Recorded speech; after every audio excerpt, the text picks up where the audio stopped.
অর্থ হচ্ছে আপনার কালবের দরজা উন্মুক্ত করে দিয়েছি, আপনি রাসূলের কালবের দরজা আমি উন্মুক্ত করে দিয়েছি। হে নবী আমার, প্রিয় রাসূল, আপনার কালবের দরজা উন্মুক্ত করে দিয়েছি হাবিব। এই জন্য আমার নবীজি দুনিয়ায় বসা অবস্থায় আল্লাহর জান্নাতের খবর বলে দিতে পারতেন। নবী দুনিয়াতে থাকা অবস্থায় কবরের হালত নবী বলে দিতে পারতেন। আল্লাহর নবী দুনিয়াতে বসা অবস্থায় আসমানের গোপন তথ্যগুলি নবী বলে দিতে পারতেন। এটা কালব দরজা খুলে দিয়েছিলেন আমার আল্লাহ, কালবের দরজা খুলে দিয়েছিলেন আমার আল্লাহ। এ দাওড়াবাসী, প্রিয় নবী বলতেছেন আমার জন্য বাহনা না হলো বোরাক। বোরাক লাফালাফি করে, ছোটাছুটি করে, গাধার চাইতে বড়, খচ্চরের চাইতে ছোট একটা ছোট্ট প্রাণী নিয়ে আসা হলো নবীর জন্য। আল্লাহর নবী বোরাকে চড়বে, বোরাক লাফালাফি করে। এমন সময় জিবরাইল ধমক দিয়ে বলল, বোরাক সাবধান করে দিচ্ছি তোমাকে, তুমি জানো না তোমার পিঠে আজকে চড়বে। তোমার এই মেহমানের আগে এবং পরে ওনার মতো সম্মানিত কোনো ব্যক্তি তোমার পিঠে কখনো চড়ে না, আর কখনো চড়বে না। আল্লাহ ওনাকে দাওয়াত করেছেন, উনি হাবিবুল্লাহ। আল্লাহ তাকে দাওয়াত করেছেন আল্লাহর দিদারে এলাহির জন্য, মেরাজে নিয়ে যাওয়ার জন্য। আমি নিতে এসেছি বোরাক, সাবধান, বেয়াদবি করবে না। নবীজি বললেন, বোরাক ভয়ে ডরে চুপসে গেল, তার শরীর বেয়ে বেয়ে ভয়ে ভয়ে ঘাম বের হতে লাগলো। আমার দিকে তাকান, পৃথিবী সব জ্ঞান বিজ্ঞান মেধা এক জায়গা করল, এক জায়গা করল, প্রথম আসমানে যাওয়ার সুযোগ আছে? নবীকে আল্লাহ যেইভাবে নিছে সেইভাবে আর কাউকে আল্লাহ রিসিভ করবে? মাথা কুটি, জিন্দেগি বরবাদ করে সব শেষ করেও আর সম্ভব। এর অর্থ কি? আল্লাহর পরে আল্লাহ যাকে মহা সুপ্রিম পাওয়ারের অধিকারী করছেন, তিনি আমাদের নবী। ওই রাসূলের শানে চুল পরিমাণ খেলাফ এহনাত যদি কেউ করে, তাহলে তার ঈমান থাকে না, তার জিন্দেগীর কোনো আমল কবুল হয় না, তার বুজুর্গি হয় না, তার জীবন বরবাদ হয়।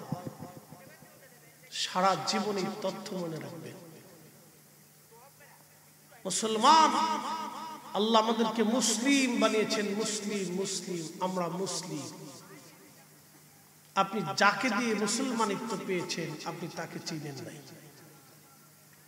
আবু বকর কিন্তু আল্লাহ দেখে কালেমা পড়েনি। আবু বকর রাদিয়াল্লাহু আনহু নবী দেখে কালেমা পড়ছে। প্রত্যেকজন সাহাবী রাসূল দেখে আল্লাহ চিনেছে, তারা আল্লাহ দেখে রাসূল চিনেন। কারণ আল্লাহ কি জিনিস কোন সাহাবী জানতই না। হাসর, কবর, মিজান, ফুলসিরাত, ফেরেশতা, জিব্রাইল, আজরাইল, মিকাইল, ইসরাফিল, মিজান, ফুলসিরাত, জান্নাত, জাহান্নাম, পৃথিবীর কোন সাহাবী খবরও রাখতেন না। তারা নবী দেখে দেখেই মানে নিয়েছে। কথা কন না কেন, ঠিক কিনা? নবী দেখে দেখে কালেমা পড়েছে। এই জন্য যে রাসূল বুঝে সে পাক্কা ঈমান, যে নবী বুঝে না ঈমানের 4 পয়সাও মূল্য নেই।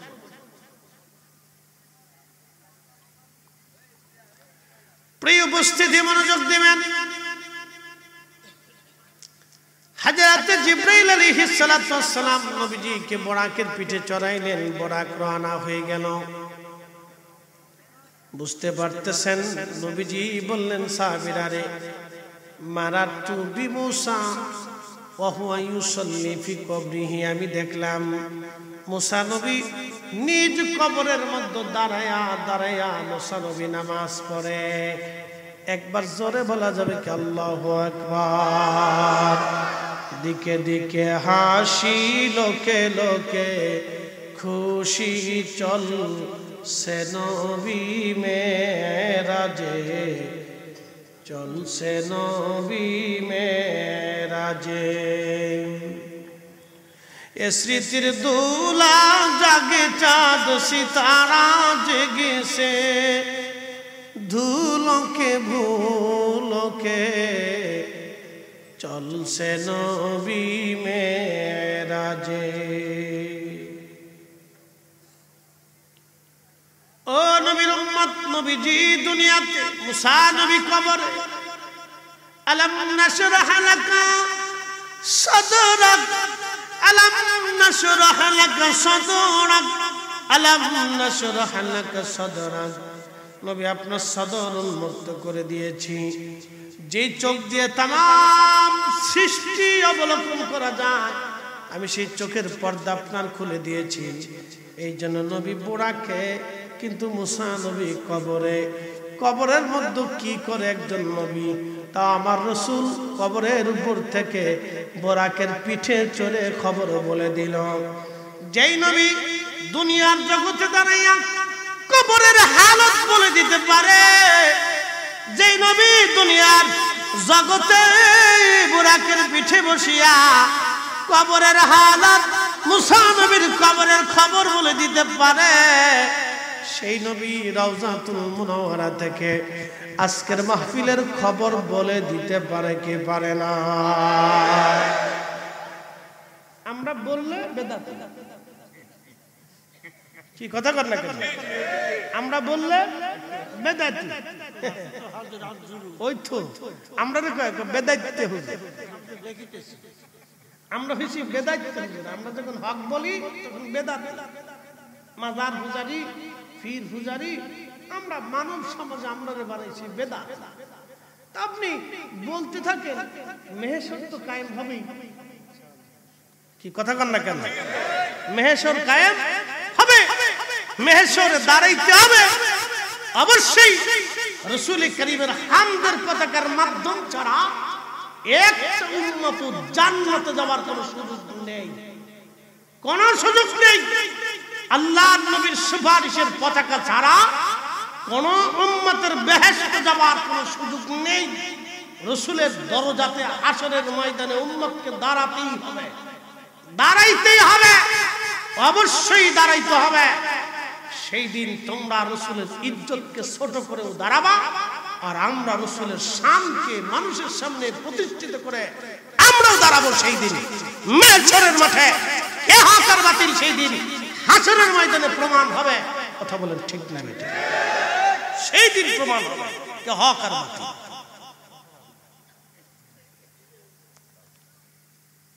প্রিয় উপস্থিতি, রাসূল করিম সাল্লাল্লাহু আলাইহি সাল্লাম বলেন, আমি রওনা হলাম, বাইতুল আকসাতে ঢুকে দেখি ইব্রাহিম আলাইহিস সালাতু ওয়াস সালাম নামাজ আদায় করতেছে। এরপরে দেখি ঈসা রুহুল্লাহ আলাইহিস সালাতু ওয়াস সালাম নামাজ পড়তেছে। যে মসজিদ নিয়ে যুদ্ধ চলতেছে, যে মসজিদ নিয়ে আজকে যুদ্ধ হচ্ছে, ওই মসজিদে নামাজ চলতেছে। এই রজব মাসের 27 তারিখ 26 তারিখ দিন যে রাত, নবীরা নামাজ পড়তেছে। ঈসা রুহুল্লাহ নামাজ পড়ে, মুসা আলাইহিস সালাম নামাজে দাঁড়িয়ে গেছে। নবী বললেন, ইব্রাহিমকে দেখতে তোমাদের নবীর মতো দেখা যায়। আর ঈসা রুহুল্লাহর চুলগুলি ঘাড় বাবরি, এত সুন্দর চুল, মনে হচ্ছে মুক্তার দানা বেয়ে বেয়ে পড়তেছে। মুসা আলাইহিস সালামের চুলগুলি কুকরানো, গধূম বর্ণের, লম্বাও না বেঠেও না, মিডিয়াম মিডিয়াম সস্ত। আমি দাঁড়িয়ে গেলাম, ইতিমধ্যে সব নবীরা উপস্থিত। একসাথে বলে আল্লাহু আকবার। আর জোরে বুঝাইতেছি, নবীরা উপস্থিত। বাস্তবে না অবাস্তবে? নবী কি স্বপ্নে না বাস্তবে? এই বুঝে যাবেন, নবী স্বপ্নে না বাস্তবে? সব নবীরা কি রুহে না বাস্তবে? আবার জোরে বলেন, জোরে বলেন। মেরাজ বুঝবেন তো রসুল বুঝবেন। নবী বাস্তবে না অবাস্তবে? সব নবীরা কি বাস্তবে না স্বপ্নে? বাস্তবে এসে নবীর পিছনে দাঁড়িয়ে গেলে একসাথে একসাথে বলেন, একসাথে। নবীরা তাহলে কবর থেকে বের হইতে পারেনি? যদি বের হইতে না পারে তাহলে সব নবীরা বাইতুল আকসা কেমনে আসলো?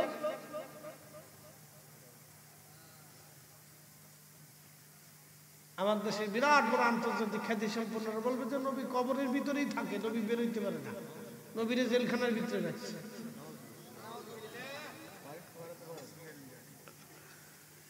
এদেরকে মাঝে মাঝে পাবনা নিয়ে একটু ট্রিটমেন্ট করার দরকার, কিছু ওষুধ পানি দিয়ে।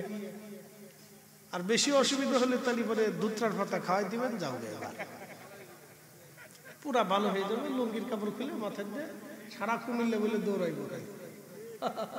আর কবে দেশের প্রধান উপদেষ্টা আমি ডক্টর ইউনূস।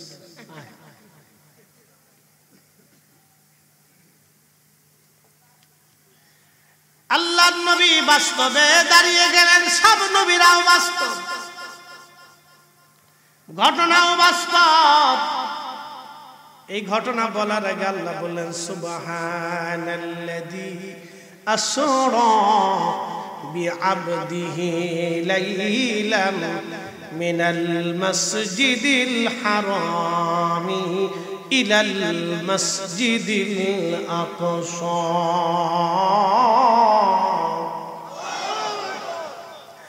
শ্রেষ্ঠ নবী দিলাম রে তরিয়ে নিতে রোজা আসরে, পথ না ভুলি তাই তো দিলে পাক কোরআনের বাণী খুদা, তোমার মেঘের বাণী। সুন্দর ফুল সুন্দর ফল মিঠা নদীর পানি খুদা, তোমার মেঘের বাণী। 1,24,000 নবী বাইতুল আকসাতে দাঁড়ায় গেল। প্রিয় নবী বললেন মেহরাবে আমি দাঁড়ানো। একামত শুরু হয়ে গেল। জিব্রাইল বললেন হুজুর আর কেন দেরি? নবী গো আজকে আপনি ইমাম হবেন, সব নবীরা আজ আপনার মুসল্লি। নবী বলেন আমি 2 রাকাত নামাজ পড়াইলাম। অ্যাটেনশন, কয় রাকাত? এখন প্রশ্ন করি, জবাব দিবেন। নামাজ কি মেরাজে যাওয়ার আগে না পরে? না না, মেরাজ থেকে আসার পরে হলো নামাজ আসছে, কিন্তু নবী যাওয়ার সময় রাসূল 2 রাকাত পড়েই। তার অর্থ হলো নবীজি নামাজ আসার আগেই নামাজ সম্পর্কে অবগত আছে। কি কথা বলেন না কেন? নামাজ আসার আগে নামাজ সম্পর্কে অবগত আছে এবং 2 রাকাত নামাজ পড়িয়েছেন। এখন কি মুসার শরীয়তে না নবীর শরীয়তে? আদম আলাইহিস সালামের শরীয়তে না আমার নবীর শরীয়তে? আমার নবীর শরীয়তে আল্লাহ সব নবীদেরকে ইক্তেদা করাইয়া পরোক্ষভাবে আমার নবীর ইত্তেবা করাইয়া আল্লাহ ছাড়ছে। কথা কন না, কথা কন না কেন? এই ধরে বলেন ঠিক না বেঠে? রাসূল বুঝে কবরে যাবে। পরোক্ষভাবে আল্লাহ সব নবীদেরকে আমার নবীর ইত্তেবা করায় ছাড়ছে। ইত্তেবা করতে হয় রাসূল।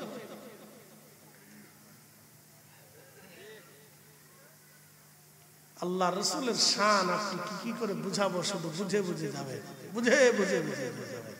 আল্লাহ ইয়া রাসূলুল্লাহ,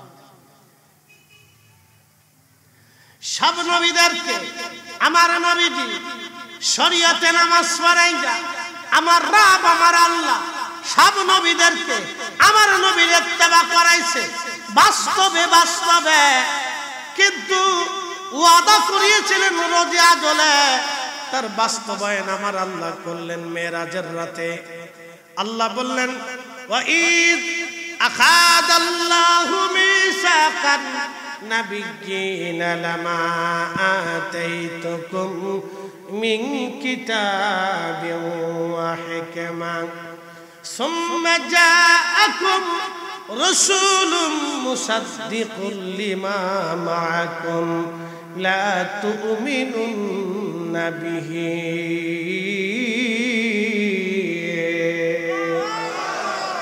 তুমি মোদের আশার আলো, ঠিক কিনা?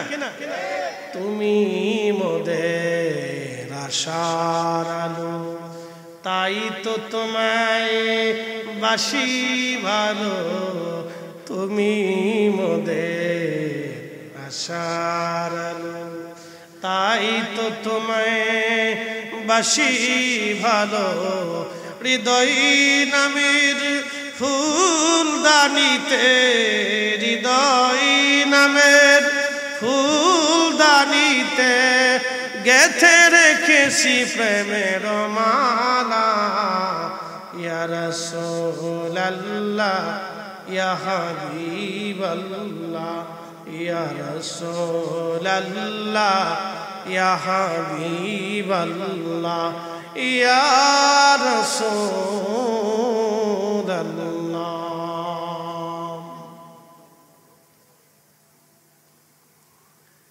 এ দাওড়াবাসী, আল্লাহ ডাক দিলেন হাবিব স্মরণ করেন সেই দিনের কথা, যেই রোজে আজলে আলবে মেসাকের জগতে শুধু নবীদেরকে আমি আল্লাহ। এখানে আমরা কত লক্ষ মানুষ হব আজকে? 1 লক্ষ তো অবশ্যই হব না। আমরা খুব অল্প সংখ্যক, শতভাগ করলে 1 ভাগ হতে পারি, অথবা প্লাস মাইনাস, ঠিক আছে না ভাই? বন্ধু খুব মনোযোগ দিবেন। আল্লাহ রাব্বুল আলামিন 1,24,000 নবীদেরকে আল্লাহ বসাইলেন, মনোনীত করলেন। আল্লাহ মনোনীত করার পরে বলেন, হে মূসা, হে ঈসা, হে আদম, হে শীশ, হে নূহ, হে দাউদ, হে সুলাইমান, হে ইব্রাহিম, হে ইসহাক, ইয়াকুব, ইউসুফ, ইসহাক, এ নবী আলাইহিমুস সালাতু ওয়াস সালামগণ, তোমাদেরকে নবুয়ত দিব, কিতাব দিব, হিকমত দিব, কিন্তু শর্ত হলো সুম্মা জাআকুম রাসূল, আমার একজন রাসূল তোমাদের মাঝে যাবে, মুসাদ্দিকুল লিমা মাকুম, সত্য সহ যাবে, ইলম, জ্ঞান, হিকমত, নবুয়ত নিয়ে যাবে। এ নবীরা, আমার নবী যাবে, আমার এই রাসূল আমার নবীকে দেখায় সেদিন আল্লাহ বলে, রে তোমাদেরকে নবুয়ত দিব, কিতাব দিব, হিকমত দিব, মুজিজা দিব, কিন্তু আমার এই রাসূল যাবে, আমার এই রাসূল, আমার এই রাসূল, আমার এই রাসূল, আমাদের নবী, আমাদের নবী, আমাদের নবী রাহমাতুল লিল আলামিন। উনি আগে থেকে সম্মানিত, আগে থেকে সম্মানিত, নতুন করে ওনাকে সম্মানিত বলা লাগবে না, উনি আগে থেকে সম্মানিত। উনার সম্মানে চুল পরিমাণ কেউ যদি গুস্তাখি করে, বুঝতে হবে সব শয়তানের দালাল। কোন সন্দেহ? উনি আগে থেকে মহা সম্মানিত। শুনে রাখবেন, বুঝে রাখবেন, পৃথিবীর সব কিছু থেকে রাসূলকে প্রাধান্য দিতে হবে। আপনার বাপ, আপনার মা, কলিজার টুকরা সন্তান থেকে বেশি প্রাধান্য রাসূলকে দিতে হবে। কি কথা কন না কেন? আপনার সন্তান যদি শানে রাসালাতে গুস্তাখি করে, ওকে ত্যায্য পুত্র করে দেবেন। আপনার পিতামাতা যদি এইখানে হাত দেয়, পিতামাতা থেকে জুদা হয়ে যাবে। কথা ক্লিয়ার, কোনো ভেজাল নাই। তো খুব মনোযোগ দিবেন।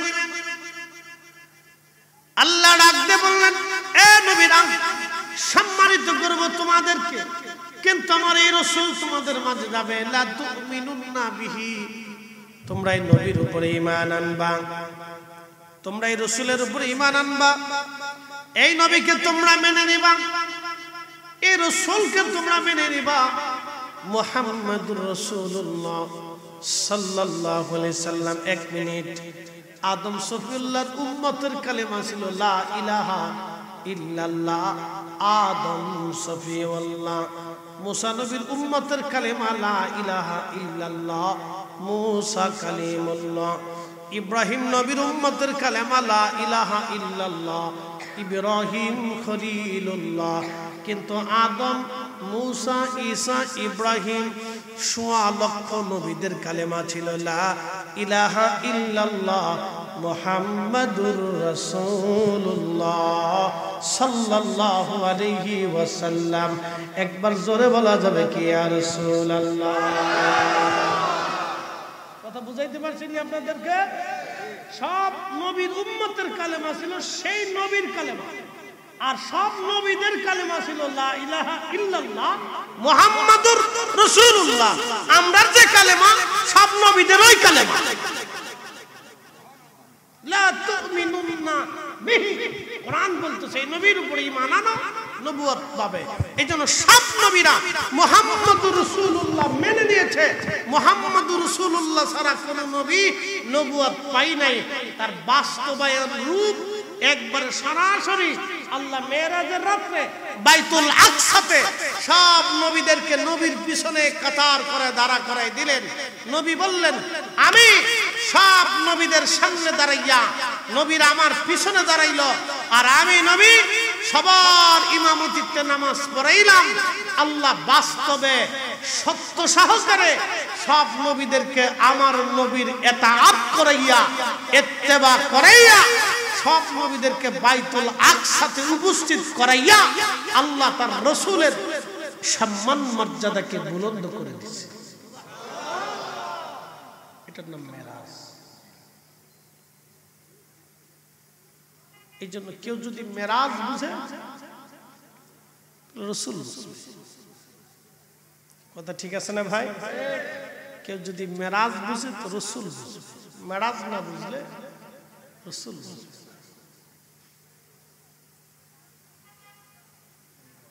এটা আবার কি?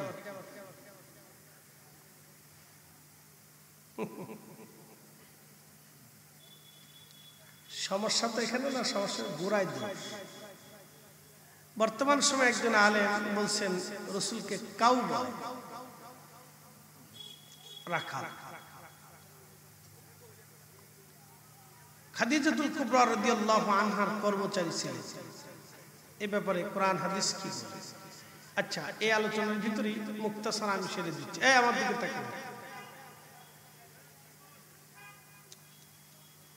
শোনেন। এই জন্য আপনাদেরকে বলি, অনেক লেখাপড়া জানলে মানুষ আকল আলা হয় না। কথা বুঝতে পারছেন? অনেক লেখাপড়া জানলে সে আলেম হয় না। আলেম হওয়ার জন্য শর্ত আছে।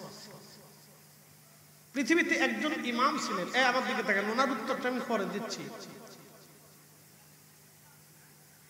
পৃথিবীতে একজন ইমাম ছিলেন, তার নাম ইবনু তাইমিয়া। 10 লক্ষ হাদিস জানতেন। বিরাট মেধাওয়ালা ছিল, যেমন এলেম ছিল আবার হেলেমও ছিল। অনেক প্রখর মেধার অধিকারী ছিলেন। 10 লক্ষ হাদিস জানতেন। লিখতে লিখতে লিখতে লিখতে লিখে ফেললেন, রাসূলের রওজা মোবারক জিয়ারত করার উদ্দেশ্যে নিয়ত করা হারাম শিরক। কি বুঝলেন আপনারা?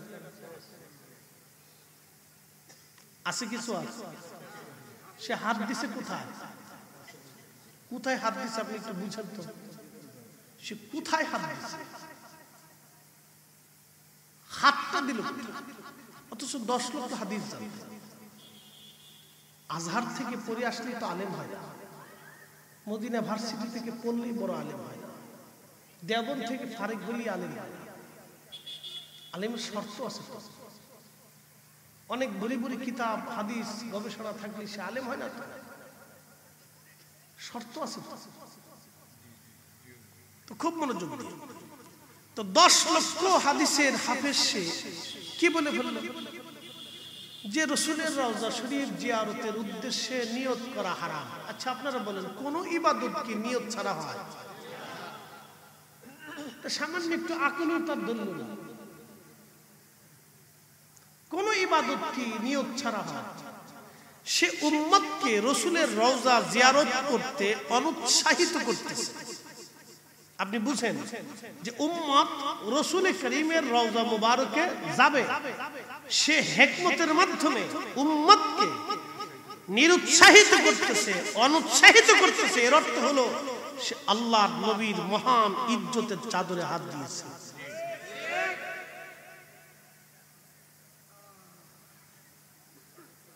আপনি দলিলাদিল্লাহ পরে আসেন, আপনি একিন থেকে আকল থেকে বুঝে যান সে কত বড় সর্বনাশের ফতোয়া লিখছে। আমার এই ভাইটা সারা বাংলাদেশে খুব ফেমাস, আমাদের যুবকদের অনেক বড় আইডল।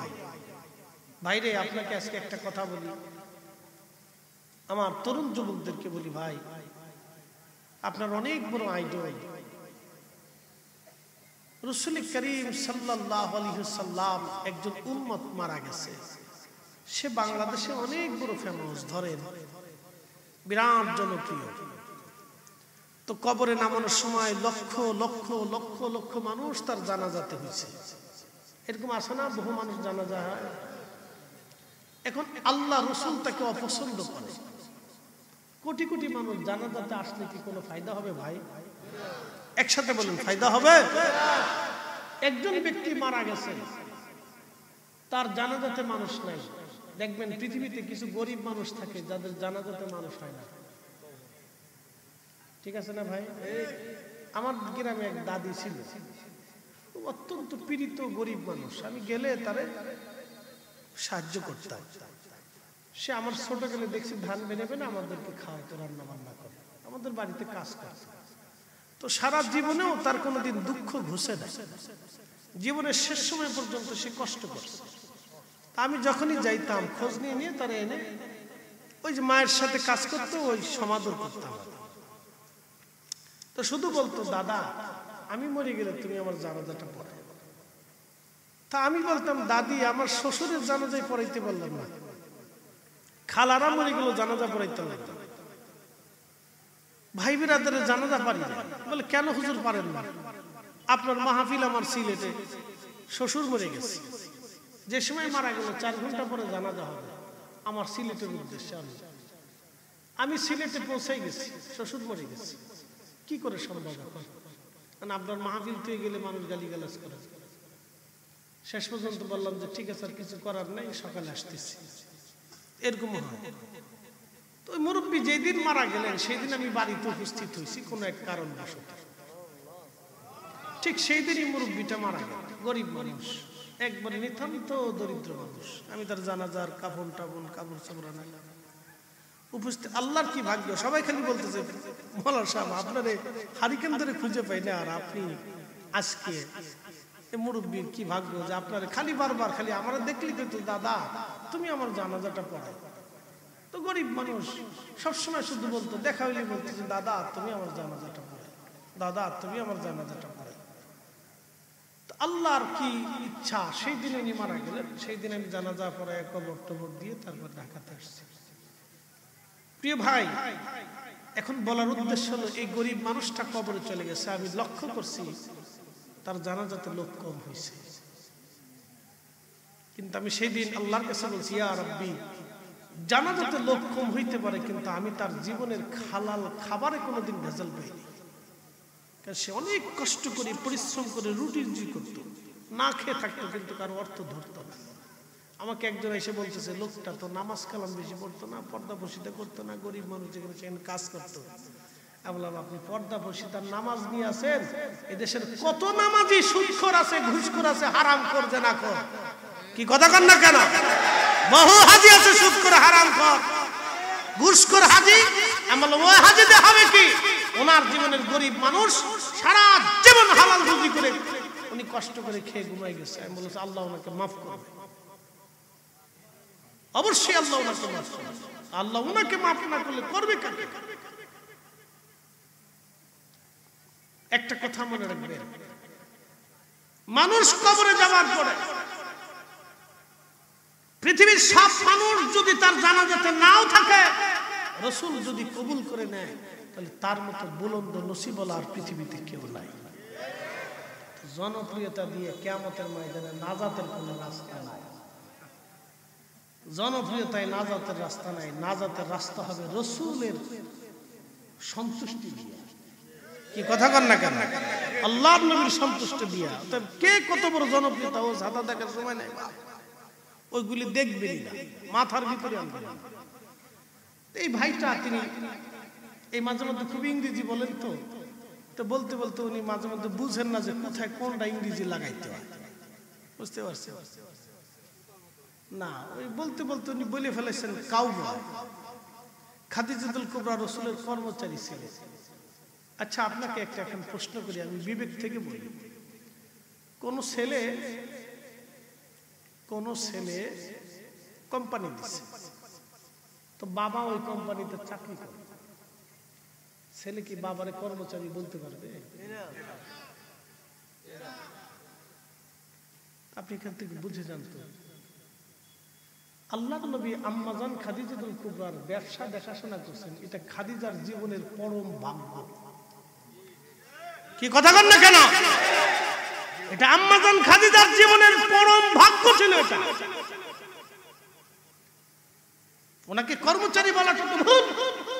এই শব্দ আপনি আনবেন কেন? লজ্জা করে না? কর্মচারী শব্দটা আনবেন কেন? আম্মাজান খাদিজার 14 পুরুষের জীবনের ভাগ্য এটা, যে রাসূল তার ব্যবসা দেখাশোনা করছে। কি কথা বল না কেন? আম্মাজানের কর্মচারী রাসূল ছিলেন, বরং শর্ত ছিল রাসূল কারীমের চাচা আবু তালিব যে বললেন যে আমার ভাতিজা আছে, সে খুব আমানতদার। তো খাদিজাতুল কুবরা বললেন কে? বলে আমার ভাতিজা মুহাম্মদ, তুমি যদি তার তোমার ব্যবসায় দেখাশোনার জন্য তাকে নাও, তাহলে সে খুব আমানতদার ছিল। তো খাদিজাতুল কুবরা আম্মাজান বললেন যে হ্যাঁ, আমি তো তার নাম শুনছি, খুব প্রশংসা শুনছি, তো তাকে নিয়ে আসি।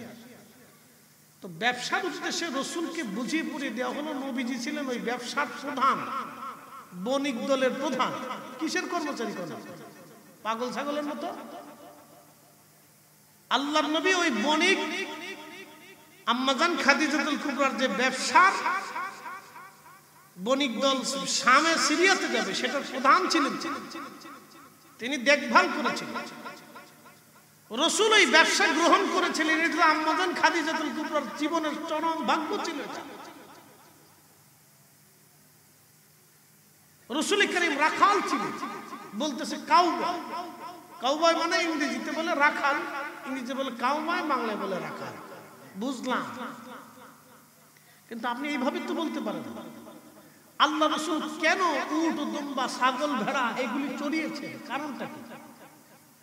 যাতে পৃথিবীতে কোনোদিন কোন শ্রমিক, কর্মচারী, গরিব, দরিদ্র বলতে না পারে যে ইয়া রাসূলুল্লাহ, আপনি শাহানশাহ ছিলেন, রাজ দরবারে থাকছেন, খাইছেন, ঘুমাইছেন, গরিবের মর্ম বুঝেন নাই। এই জন্য আল্লাহর নবী ইচ্ছা করে গরিবত্ব নিয়ে উট, দুম্বা, ছাগল, পশু পাখির সাথে রাসূল কারীম তাদেরকে সময় দিয়া, বরং এই শ্রমিক দিন মজুরের মর্ম বুঝিয়া আল্লাহর নবী এদেরকে ধন্য করে দিয়ে গেছে। কথা বল না, ঠিক কিনা? আপনি শব্দ বলতে বুঝেন না? আল্লাহ কোরআনে বললেন ইয়া আইয়ুহাল্লাযীনা আমানু লা তাকুলু রাঈনা ওয়া কুলু যুরনা ওয়াসমাউ।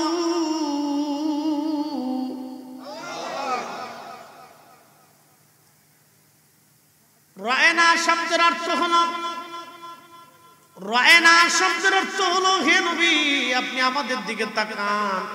এটা ছিল রাঈনার অর্থ।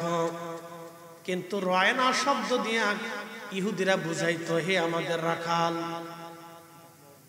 বুঝে যাবে? কাউবা, হে আমাদের রাখাল, কাউবা। এখন আপনি যদি আমরা এসে বলেন হুজুর আপনি তো কাউবা, রাখাল, কেমন হলো? আপনি আমরা কি সম্মান করি? সম্মানের ব্যক্তিকে সম্মানিত রাখতে হয়। কথা ঠিক আছে না ভাই? এখন আমি যদি বেগম জিয়া সম্পর্কে বাজে মন্তব্য করি, তো যারা বেগম জিয়ার অনুসারী ভক্ত আছে এই দলের লোক, তারা বেজার হবে না? কি কথা কর না কেন, হবে না? আমি যদি দেলার হোসেন সাইদরে নিয়ে একটু মন্তব্য করি, তো জামাত ইসলামের লোক আমার উপর এমনি খেপে। কি কথা কর না কেন? খেপছেও তো, ইতিপূর্বে তো বহু খেপছে, তো খেপবে না? তা আপনার নিজস্ব রাজনৈতিক ব্যক্তিত্বরে নিয়ে বললে যদি আপনার গায়ে লাগে, আর যিনি সারা সৃষ্টির ফাউন্ডেশন হাবিবুল্লাহ রহমতের নবী, তাকে নিয়ে আপনি ছোট করে চুল পরিমাণ ছোটখাটো করে দেখবেন, আর আমি বললে আপনি বেজার হয়ে যাবেন। ও সাতার বেজার টেজার দিয়ে আমরা চলি না, কথা কন না কেন?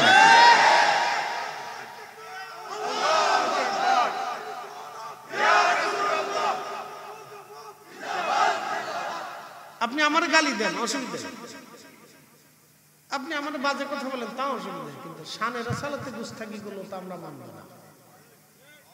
রায়না, রায়না শব্দের অর্থ হচ্ছে হে নবী আপনি আমাদের দিকে নজর দেন, অ্যাটেনশন, মনোযোগ দেন, আমার দিকে তাকান। আপনারা, আমি ওয়াজ করতেছি, আপনারা ওয়াজ করার সময় আপনি আমারে বললেন যে হুজুর আপনি আমাদের দিকে একটু নজর দেন, হুজুর আমাদের দিকে নজর দেন, তাহলে একটা শব্দ। আর যদি বলেন এই ফরিদা হুজুর নজর দেন, কেমন হবে? তাহলে বুঝা গেল আপনার কথার ভিতরে আমার প্রতি সম্মান বোধ।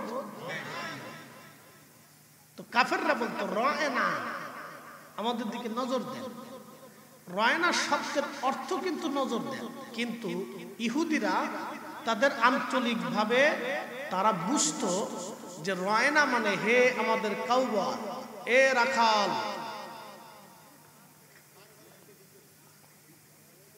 ইহুদিদের কাছে রায়না শব্দের অর্থ ছিল কাউবা, হে রাখাল।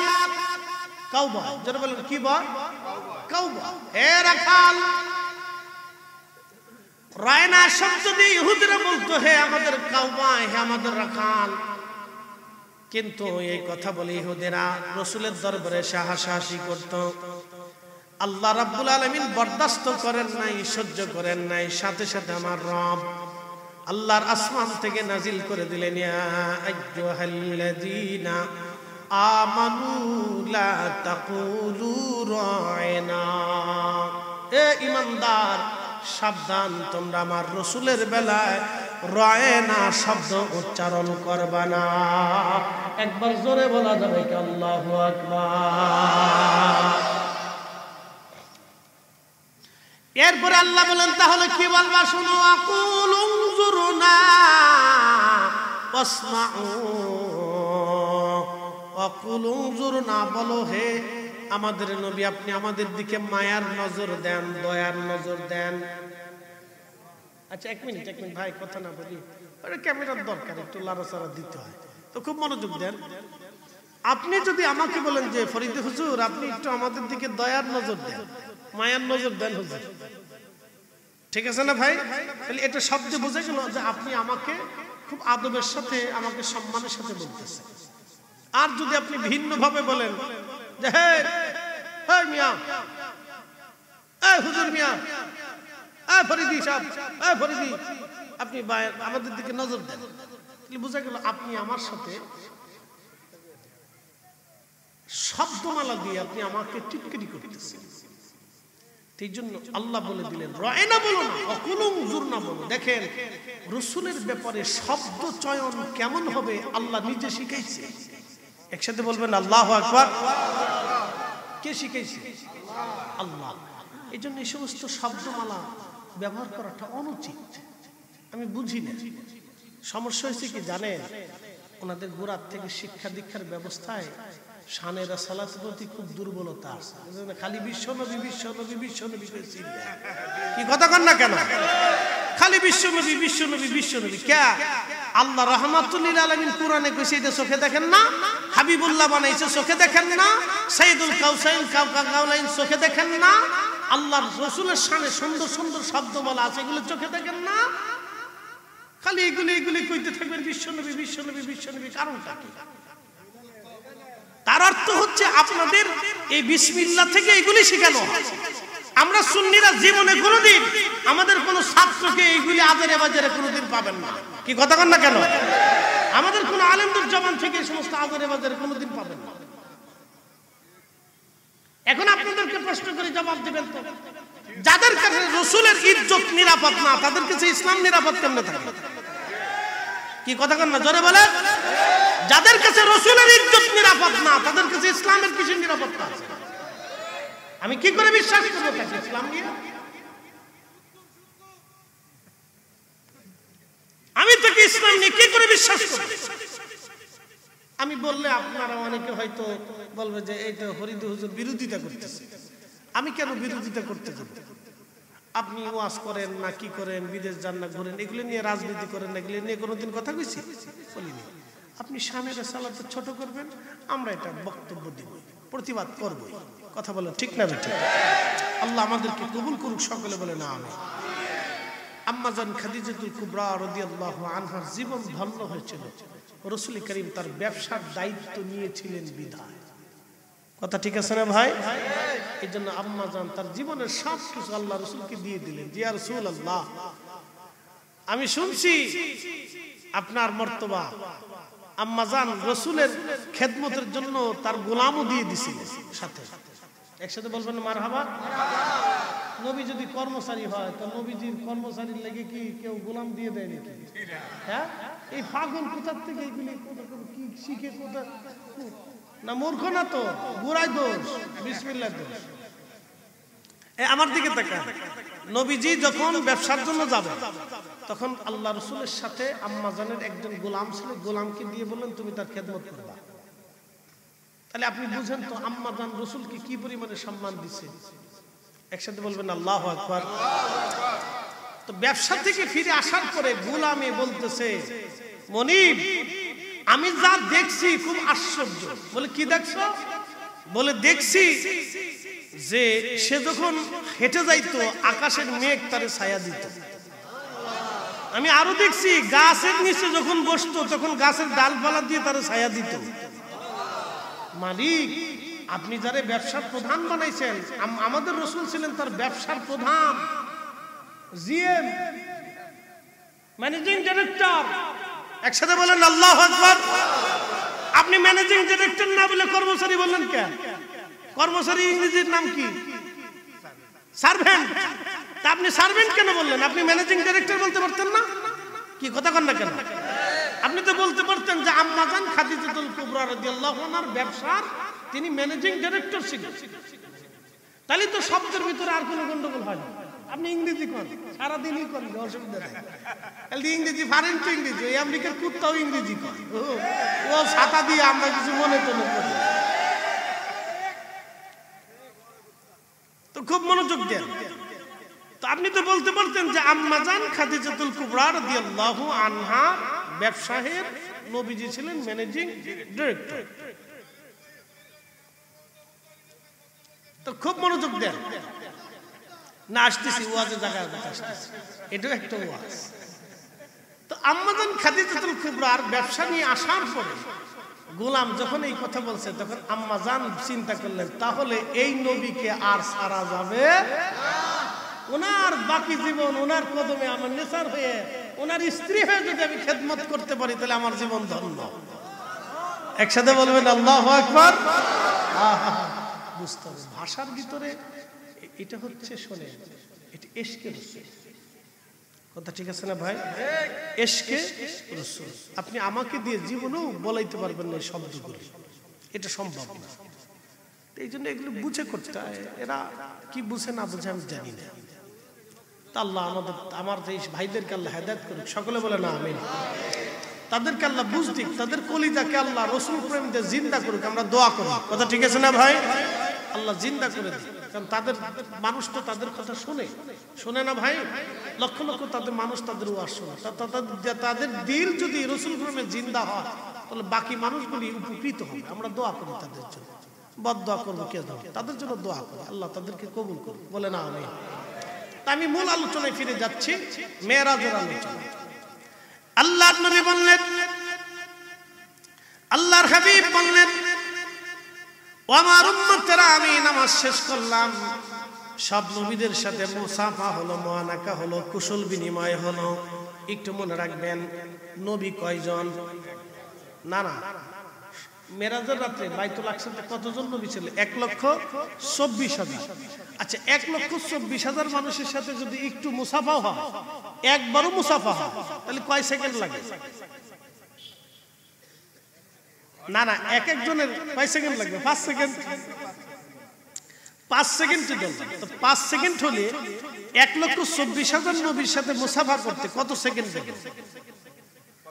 কত মিনিট গেল? কত ঘন্টা গেল? তাহলে ওই ঘন্টা টাইমটা নবীজি বাইতুল আকসাতেই ছিল। একসাথে বলেন আল্লাহু আকবার। নবী আসলেন ফিরে, তখন ওযুর পানি গড়ায়। তার অর্থ কি?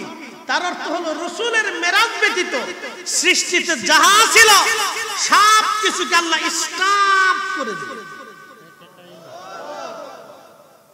নবী নবী উনি মহা সম্মানের অধিকারী, অতএব ওনার ব্যবসায়িক কথা বলতে হলে খুব সম্মানের সাথে, ইজ্জতের সাথে শব্দমালা ব্যবহার করা উচিত। কথা বলেন ঠিক কিনা? আহা, বুঝতে হবে, বুঝতে হবে। প্রিয় ভাই আমার, খুব মনোযোগ দিন। হাজিরিন, তুলিল আলামিন বললেন, আমার উম্মতরা, সব নবীদের সাথে কুশল বিনিময় শেষ করে আমি বের হব। এমন সময় একটা পাথর নবীজিকে সালাম দিল, আসসালামু আলাইকা ইয়া রাসূলুল্লাহ। পাথর নবীকে সালাম দিল। নবীজি বললেন, ইয়া রাসূল, নবীজি বললেন, পাথর কেন তুমি আমারে সালাম দাও? পাথর বলল, হুজুর, আমি বহু বছর আগে শুনেছি আপনি এখানে আসবেন আর আপনি এখানে উরুস করবেন, আপনার বোরাকের পিঠে চড়ে আপনি এখান থেকে আসমানে রওনা হবেন। ইয়া রাসূলুল্লাহ, ইয়া হাবিবাল্লাহ, নবীজি, আমি আপনার কদম মোবারকের একটু ধুলির আশায় আমি পাথর 1400 বছর ধরে বাইতুল আকসায় দাঁড়ানো আছি। বনের যত পশুগণ ভক্তি করতই দুই চরণ, মেঘমালা ছায়া দিত গায় গো নবীজি, কোন সাধনে পাইব তোমায়, কোন সাধনে পাইব তোমায় গো নবীজি, গোলামেরে দেখা দিবেননি। আল্লাহুম্মা সাল্লি, আহা, জবান খুলে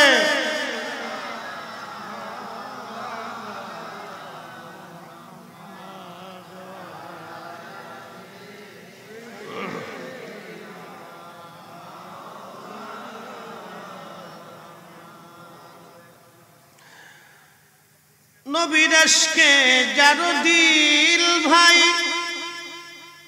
এ ভুবনে কাঁদে না,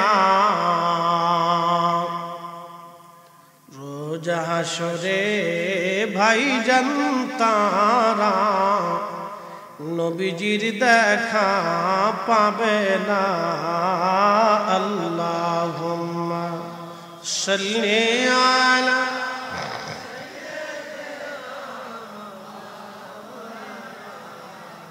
মুহাম্মদ ওয়া আলা আলি সাইয়্যিদিনা।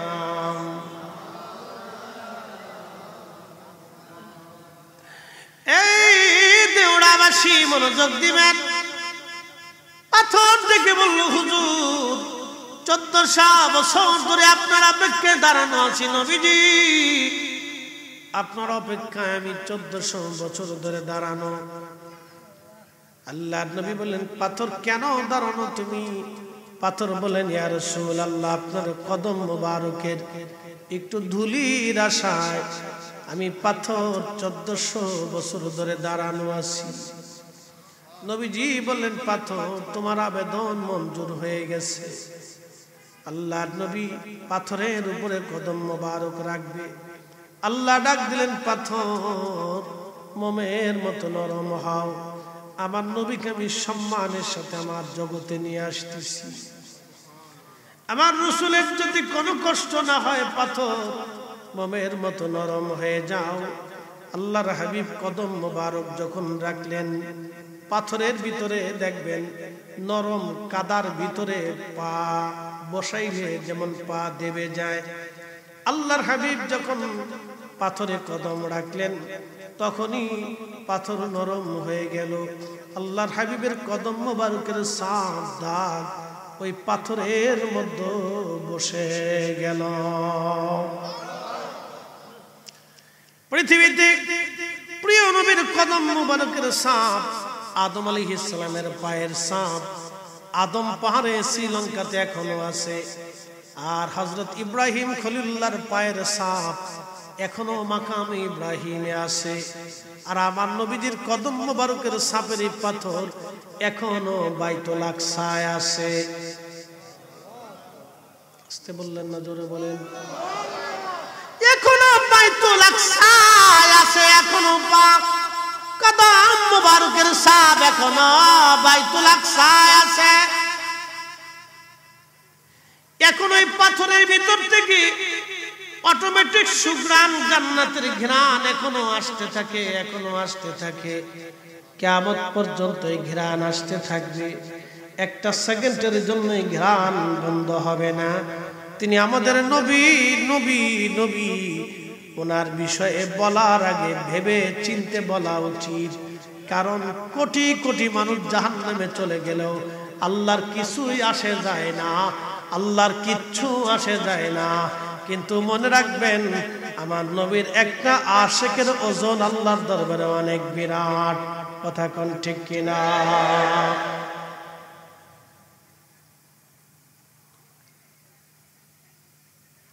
আরবের বণিক দলের প্রধান ছিলেন আবু সুফিয়ান। রোম দেশে গেছে ব্যবসা করার জন্য। তখন সিরিয়া, জর্ডান, ফিলিস্তিন, Lebanon, Libya, Tunisia, Algeria, Nigeria, Morocco, এই অঞ্চলগুলি মিশর থেকে শুরু করে পৃথিবীর বিরাট একটা অংশ তখন রোম রাজ্যের অধীনে ছিল। রোমান বলা হতো। একটা ছিল আরব্য রোমান আর একটা ইউরোপিয়ান রোমান। আরব্য রোমান সিরিয়া ছিল তাদের রাজধানী। এই সিরিয়ার দামেস্কে ছিল বিরাট বড় তাদের প্রাসাদ। তা আরবরা আরব্য রোম দেশে ব্যবসা করার জন্য যাইতো। সুফিয়ান দলবল নিয়ে আরব্য রোম দেশে ব্যবসার জন্য গেলেন সিরিয়াতে। তা আরব্য রোমান রাজা যিনি ছিলেন তিনি বললেন, আরব থেকে কারা ব্যবসা করার জন্য আসছে তাড়াতাড়ি আমার কাছে নিয়ে আসো। আবু সুফিয়ান দলবল সহকারে চলে গেলেন। রাজা সিংহাসনে বসে আছেন, লোকেরা সব সামনে। এই রোমান রাজা বললেন আরব্য বণিক দলের প্রধানকে। আবু সুফিয়ান বললেন আমি। বলে আপনার নাম কি? বলে আমার নাম আবু সুফিয়ান। আপনাদের দেশে বলে একজন নবী আসছে নাম মুহাম্মদ? বলে হ্যাঁ। বাবার নাম আব্দুল্লাহ? বলে হ্যাঁ। মায়ের নাম আমেনা? বলে হ্যাঁ। কুরাইশ বংশের বনু হাশেম? বলে হ্যাঁ। তিনি বলে পরম সত্যবাদী? বলে হ্যাঁ। তিনি বলে বড় আমানতদার? বলে হ্যাঁ। তিনি বলে অত্যন্ত বড় মানে সুন্দর চরিত্রের অধিকারী? বলে হ্যাঁ। তিনার চাইতে কি দামি বংশ আর আরবে আছে? বলে নাই। রোম জিজ্ঞেস করছে আবু সুফিয়ান। আবু সুফিয়ান সবই কহ। তো রোমান রাজা জিজ্ঞেস করলেন আবু সুফিয়ান তাহলে তোমরা কেন তাকে নবী হিসেবে মানো না? আবু সুফিয়ান চিন্তা করলো বিরোধিতা তো করছি, আজকে একটা সুযোগ পাইছি, রসুলকে কি করে পোষানো যায়। তা বলতেছে বাদশা আমরা তাকে খুব ভালোবাসতাম, কিন্তু সে হঠাৎ করে পাগল হয়ে গেছে। আসতে হয়ে গেল না? জোরে বলবেন। বলে কিভাবে? বলে সে বলতেছে সে নাকি রজব মাসের 26 তারিখ দিন যায় রাত্রে বাইতুল্লাহ হয়ে সিনা সাক করাইয়া জিব্রাইল বোরাকের পিঠে চড়াইয়া সে নাকি বাইতুল আকসাতে আসছে। আকসাতে ঢুকে জিব্রাইল নাকি শাহাদাত আঙ্গুল দিয়ে পাথর ফুটা করছে, সেই ফুটা এখনো আছে বাইতুল আকসাতে, সেই পাথর এখনো আছে যেটা জিব্রাইল আলাইহিস সালাম আঙ্গুল দিয়ে ফুটা করছিলেন। তো সে আঙ্গুল দিয়ে ফুটা করে বোরাক বেঁধে সে নাকি বাইতুল আকসায় নামাজ পড়ছে, সব নবীরা তার পিছনে নামাজ পড়ছে। ওইখান থেকে বোরাকের পিঠে চড়ে নাকি সপ্তম আসমান পাড়ি দিয়ে আল্লাহর সাথে দেখা সাক্ষাৎ করে জান্নাত জাহান্নাম দেখে সে নাকি বাড়ি আসছে। তখনও বলে অজুর পানি গড়ায়, বিছনা বলে তখনও গরম। তো রোম সম্রাট চিন্তায় পড়ে, এটা কি করে হলো, কি করে সম্ভব? তখনই রোম রাজার পাশে বাইতুল আকসার যিনি প্রধান ইমাম ছিলেন, খ্রিস্টানদের প্রধান পোপ,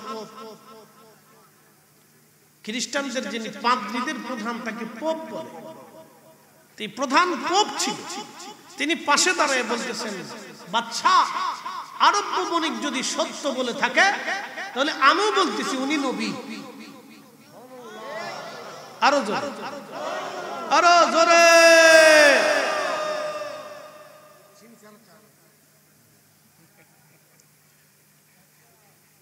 না থাকলে তো আমার কপালে নাই, কি করার আছে। আচ্ছা যাক, অসুবিধা নেই, আর চেষ্টার দরকার নেই। মরার সময় পানি খাওয়াইলাম, কি করতো। আমাদের দেশের অবস্থা কি জানেন? বাবা অসুস্থ হয়ে গেলে হসপিটালে যখন যায় হা করে থাকে, লড়াচড়া নাই।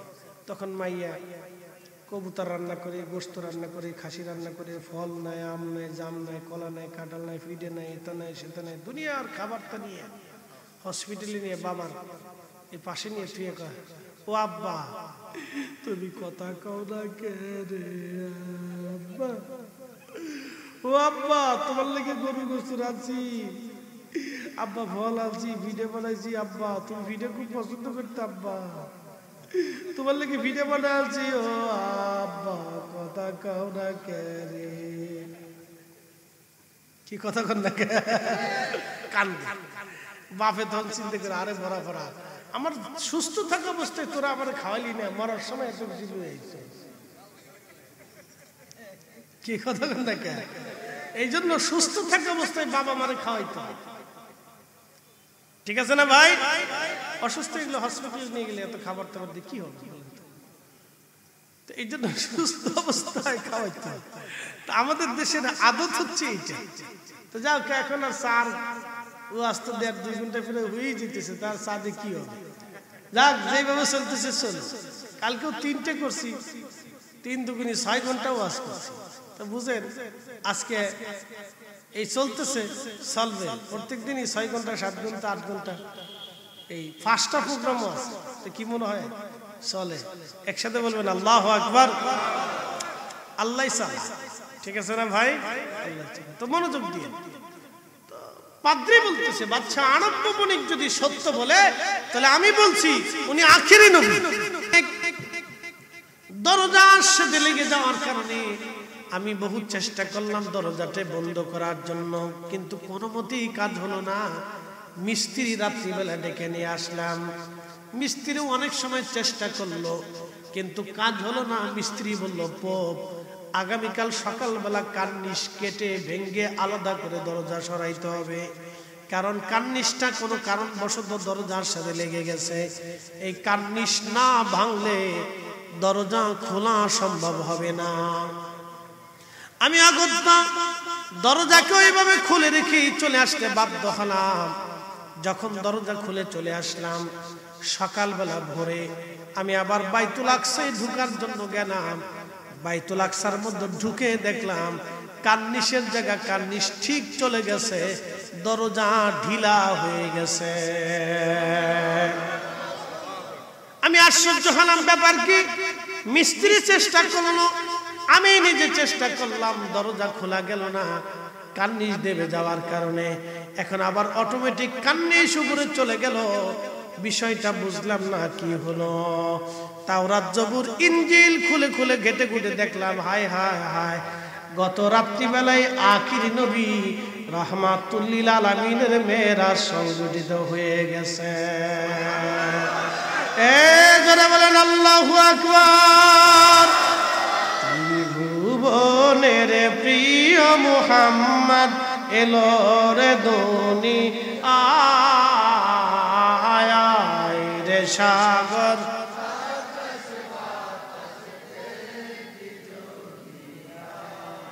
আয় রে সাগর আকাশ বাতাস ধুলির ধরা বেহেশত আজ জয় করিল দিল রে লাজ আজকে খুশির ঢল নেমেছে ধূসর সাহারা রে সাগর আকাশ বাতাস দেখবি যদি আয় রে সাগর আকাশ বাতাস। নারে তাকবীর নারে রিসালাত প্রিন্সিপাল সাহেব হুজুরের আগমন নারে তাকবীর।